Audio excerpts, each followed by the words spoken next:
I would like to start my speech in 3, 2, 1.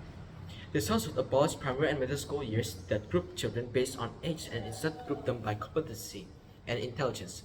When I was in primary school, I met my classmate where he was unlike others. His name was Nathaniel and he was a prodigy kid at our school. But he was also let down by the current grade that we was in right now and by the status quo of our education system. This kinds of cases has been all around our country where more and more children are not given the right type of education because of the current status quo of our education system itself. That's why I believe this house proposal can help students in primary school and middle schools on preparing for their development rather than the current system that we have right now. Before I give my following statements, I would like to give some definition and mechanisms towards the motion itself. First of all, what we want here is to create a new school system where children will be tested each year and evaluate them, and after that we will group them, and which inevitably will create competition among students. But grouping them by this, we want to group these specific students after the evaluation if they are more intelligent and competent, which will be group them in separate cases. Second of all, I also want to state the characteristics, which is children that may or may not be more intelligent and competent compared to other students at their own age.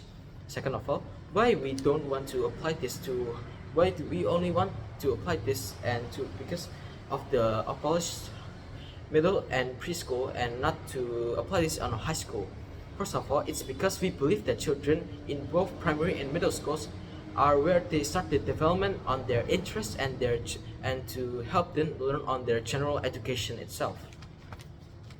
For the mechanism is our mechanism is on how this will be performed is that over every year, every grade they finish, we will evaluate them on how they perform on and put them on the right type of group they will be in.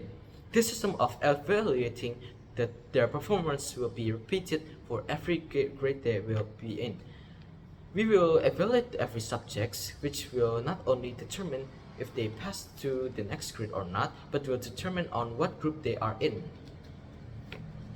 With this grouping, we hope that every student and every group, if they are special or not, will be given the same teachers for the group and not better quality teachers. But the teachers will be given more advanced in-depth subjects towards those groups and students.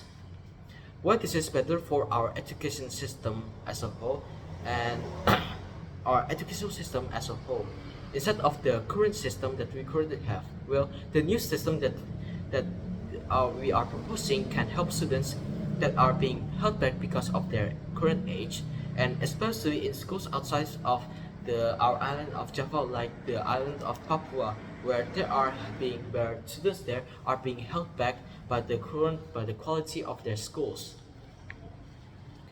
Moving to my arguments, there are a few arguments that I want to talk about first. First of all, the age is limiting the potential of students, and second of all, it can improve the quality of our education system. Every year there are for moving to my first arguments, every year there are countless reports that children that have great potential to be more are limited by their age and quality of their schools.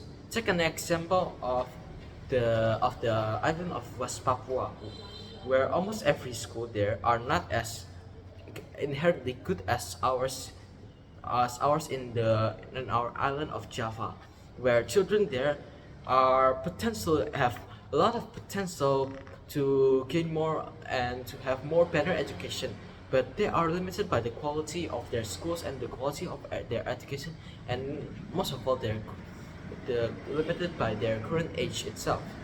This also proves that children that may have potential that are being held back by their current age and the current age of their if it's compared to other students. Moving to my second argument, to improve the education with the current status quo.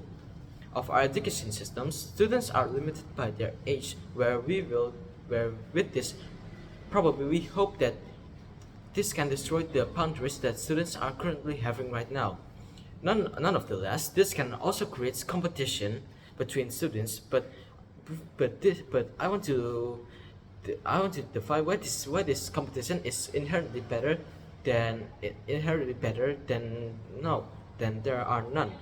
First of all, this the competition that we are have that students will be having right now can determine if can help them in know that in help them on as a base and background towards the competition to gain in acceptance to university, and also the strict competition of getting a job in after they finish their education.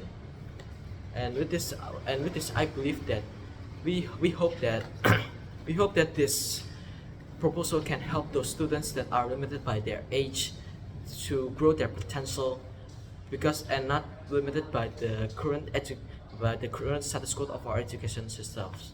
That's all for me. Thank you.